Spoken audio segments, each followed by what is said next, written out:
Praise lord. మరొకసారి మనం ఇలాగూ దేవుని వాక్యముతో యూట్యూబ్ ఛానల్ ద్వారా కలుసుకోవడానికి దేవుడిచ్చిన కృపను బట్టి, ఆయన దయని బట్టి ఆయనకే సమస్త మహిమ కలుగును గాక.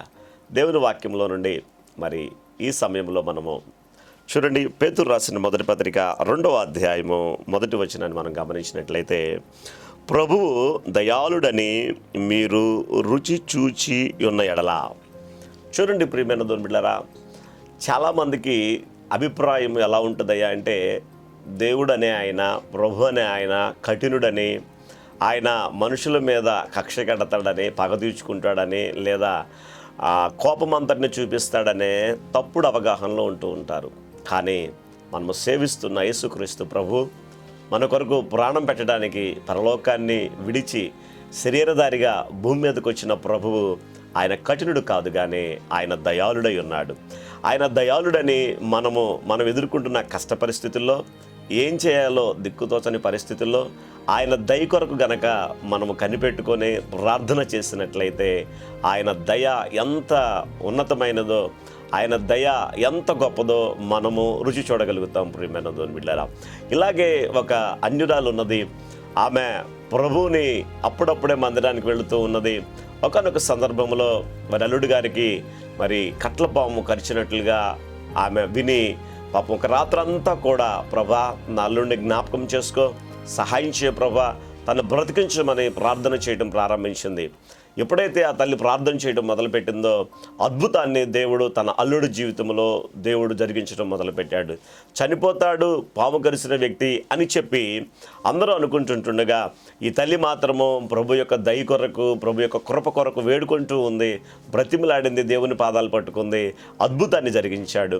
చనిపోతాడు అని చెప్పిన తన అల్లుడు చనిపోలేదు, కానీ దేవుడు అద్భుతమైన స్వస్థతను కలుగు చేశాడు. అంత మాత్రమే కాదు, ఆ తల్లి వారి కుమార్తె కూడా ప్రభునందు విశ్వాసం ఉంచడానికి, యేసుక్రీస్తుని సొంత రక్షకుడిగా అంగీకరించడానికి వారు ఇష్టపడ్డారు. చూడండి, మీకెవరైనా దేవుడు కఠినుడని కానీ, ఆయన కక్ష తీర్చుకుంటాడని కానీ చెబితే అవి నమ్మమాకండి. అవి అన్నీ కూడా అబద్ధములు. ఆయన దయాళుడు. ఎంత దయాళుడు కాకపోతే పరలోకములో ఉన్న దేవుడు మానవుడిగా శరీరధారిగా రావడానికి ఇష్టపడలేదు. ఆయన మానవులు చేసిన పాపమంతటికి చెందవలసిన ఆ యొక్క వెలను ఆయన చెల్లించడానికి ఇష్టపడలేదు. ఒకసారి మీరు ఆలోచించారా? కాబట్టి ఇప్పుడు నువ్వు ఎదుర్కొంటున్న ఈ కష్టమైన, ఇబ్బందికరమైన పరిస్థితుల్లో దేవుడి మీద సనుక్కుంటున్నావేమో, గొనుక్కుంటున్నావేమో, ఆయాసపడుతూ ఉన్నావేమో, దేవుడిని అనరాని మాటలు అంటూ ఉన్నావేమో, అది సరైన విధానం కాదు సహోదరి, సహోదరుడా. నువ్వు గనక ఆయన దయాళత్వము కొరకు, ఆయన దయ కొరకు నువ్వు కనిపెట్టుకున్నట్లయితే, ఆమె కనుక ఆ మరణ పడకలో ఉన్న తన అల్లుడి కొరకు, దేవుని దయ కొరకు వేడుకున్నప్పుడు ఎలాగూ ఆ దయను, దేవుని యొక్క దయను రుచి చూడగలిగిందో, నీ కష్ట పరిస్థితుల్లో కూడా దేవునికి మొరపెడుతూ ఉండు. ఆయన అన్నాడు, నువ్వు నాకు మొరపెట్టుము, నేను నీకు ఉత్తరం ఇచ్చేదను, నువ్వు గ్రహింపలేని గూఢమైన సంగతులను నేను నీకు తెలియచేస్తానని చెప్పి దేవుని వాక్యం ఇర్మీయా గ్రంథంలో రాయబడినట్లుగా ఆయన దయ కొరకు, ఆయన కృప కొరకు వేడుకొని మొరపెట్టినట్లయితే మనం కూడా ఆయన దయను రుచి చూడగలగము. కాబట్టి దేవుని దయను రుచి చూసిన మనము ఏం చేయకూడదని దేవుని వాక్యం సెలవిస్తుందో కింద వచనాలు చూద్దాము. సమస్తమైన దుష్టత్వమును, సమస్తమైన కపటమును, వేషధారణను, అసూయను, సమస్తమైన దూషణ మాటలను మాని అని చెప్పి దేవుని వాక్యం సెలవిస్తుంది. ఎప్పుడైతే దేవుని యొక్క దయాళత్వమును చూస్తామో, దయను రుచి చూస్తామో, మనం మానవలసినవి కొన్ని ఉన్నవి. అవి మానడం కొరకు, ఇవన్నీ కూడా శరీర సంబంధమైనవి, అపవాదికి సంబంధించినవి కాబట్టి వాటిని మానివేయమని చెప్పి దేవుని వాక్యం సెలవిస్తుంది. దేవుని వాక్యమును అపోస్తుడైన పౌలు సెలవిచ్చినట్లుగా, అలాగే దావీదు భక్తులు సెలవిచ్చినట్లుగా, నీ ఎదుట నేను పాపము చేయకుండానట్లు నా హృదయములో నీ వాక్యమును ఉంచుకొని ఉన్నానని దావీదు భక్తులు సెలవిచ్చినట్లుగా, దేవుని వాక్యముతో మన హృదయమును, దేవుని వాక్యముతో మన నోచని, దేవుని వాక్యముతో మన మనస్సును నింపుకున్నప్పుడు ప్రతి విధమైన పాపమునకు మనము దూరముగా ఉండటానికి శక్తిని పరిశుద్ధాత్మ దేవుడు మనకు అనుగ్రహిస్తాడు. దేవుని యొక్క దయను రుచి చూచిన మనము అసూయతో కానీ, వేషధారణతో కానీ, దూషణ మాటలతో కానీ ఉండటానికి వీలు లేదు అని చెప్పి దేవుని వాక్యం సెలవిస్తుంది. కాబట్టి మొదట ఆయన దయను మనం రుచి చూద్దాము. తర్వాత మన జీవితాల్లో ఉన్న వేషధారణ కానీ, అసూయ కానీ, కపటము కానీ, దూషణ కానీ సమస్తమును మానివేసి క్రొత్తగా జన్మించిన శిశువులను పోలిన వారై అని దేవుని వాక్యం సెలవిస్తుంది. క్రొత్తగా జన్మించిన శిశువు తల్లి పాల కొరకు ఎలాగో అపేక్ష కలిగి ఉంటుందో, మనము కూడా ఈ వాక్యం అనే పాల కొరకు అపేక్ష కలిగి, ఈ వాక్యం అనే పాలను తీసుకొని మనము ఆధ్యాత్మికముగా ఎదగాలని దేవుని చిత్తమైనది.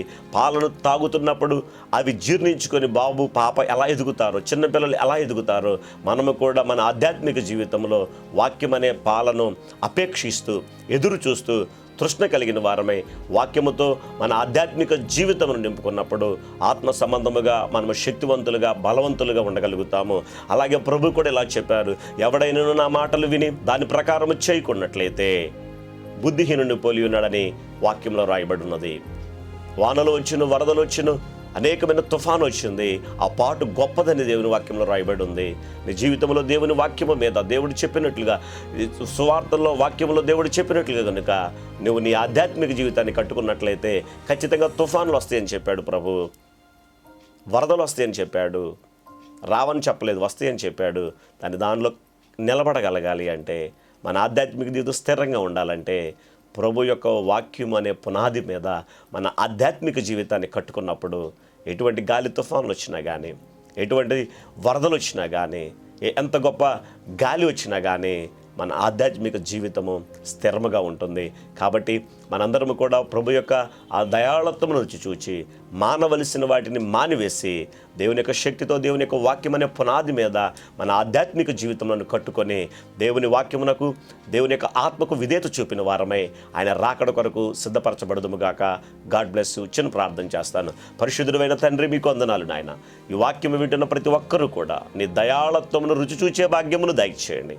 మీ దయాళత్వమును రుజుచిన ప్రతి ఒక్కరూ కూడా మానవలసిన వాటిని మానివేసి వాక్యమనే ప్రభ పునాది మీద మా ఆధ్యాత్మిక జీవితంలో కట్టుకొనుటకు ప్రభు అనేకమైన శోధనలు, శ్రమలు వచ్చినప్పుడు, ఇరుకులు వచ్చినప్పుడు ఈ వాక్యం మీద మేము కట్టబడతాము. కాబట్టి అవి మీలో నిలిచుండేలాగా మాకు సహాయం చేస్తాయి నాయన. ఎవరైనా వెనుకకు వెళ్ళిన వారు ఈ వాక్యమును వింటున్నట్లయితే తిరిగి మరలా నీ యొద్దకు రావడానికి నీ కృప దయచేయండి, బలపరచండి, నీ శక్తిని, నీ ప్రభావమును విడుదల చేయమని. ప్రభు ఎవరైనా అనారోగ్యమవుతున్నట్లయితే నాజరేయుడైన యేసుక్రీస్తు నామములో ప్రతి అనారోగ్యము తొలగిపోవును గాక తండ్రి. ఆత్మ సంబంధమైన, శరీర సంబంధమైన, మానసిక సంబంధమైన స్వస్థతను మీరు కలుగు చేయమని, మీ సాక్షులుగా నీ బిడ్డలను వాడుకొనమని యేసుక్రీస్తు నామమును స్తుతించి ప్రార్థించి వేడుకుంటున్నాము తండ్రి. ఆమేన్, ఆమేన్. మంచిది. ఈ వాక్యం వింటున్న మీరు మా ఛానల్ సబ్స్క్రైబ్ చేయండి, లైక్ చేయండి, కామెంట్ చేయండి. ఈ సువార్త అనేకులకు చేరినట్లుగా మీ ఫ్రెండ్స్కి, మీ ఫ్యామిలీ మెంబర్స్ కూడా షేర్ చేయగలరు. God bless you.